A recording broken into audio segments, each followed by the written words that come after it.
Let's set up our dataset so we can follow along throughout this course. We'll be using the TheLook/e-commerce, a public sample dataset hosted in BigQuery. It contains everything you'd expect from a real e-commerce business: users, products, orders, inventory, events, and more. Now, if you're located in the US, you can query this dataset directly. But if you're outside the US, for example in the EU, you'll need to create a local copy by snapshotting the tables. This is a one-time setup that only takes a few minutes, and it's required if you want to build alongside us. Here's how it works. Step 1. Create a new BigQuery dataset.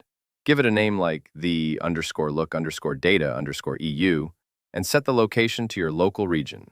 For example, Europe Site Central 2. Step 2. Open the BigQuery public datasets and search for the look_site.ecommerce.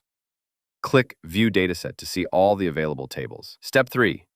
For each table, click into it, then click Snapshot at the top. Choose your destination project. Select the dataset you just created and use the same table name. Repeat this process for each table.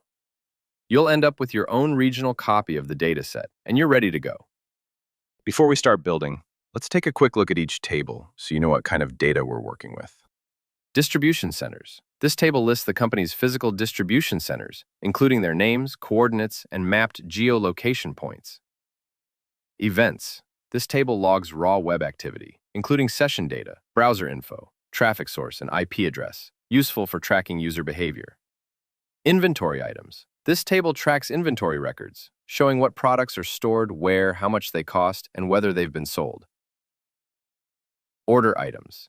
Each row here represents a single item in a customer order, including product details, inventory reference, price, and fulfillment timestamps.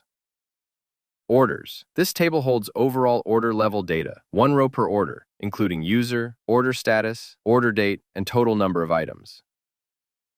Products. Here you'll find all product listings, including brand, category, retail price, department, and the distribution center tied to each product.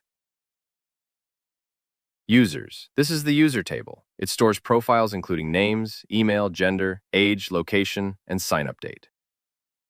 That's the full snapshot and schema setup. Now your environment's ready, and in the next section, we'll start building with Dataform. If you want to get ahead, feel free to explore the dataset inside BigQuery. Open a few tables, write some simple queries, get familiar. It'll make the build phase even smoother.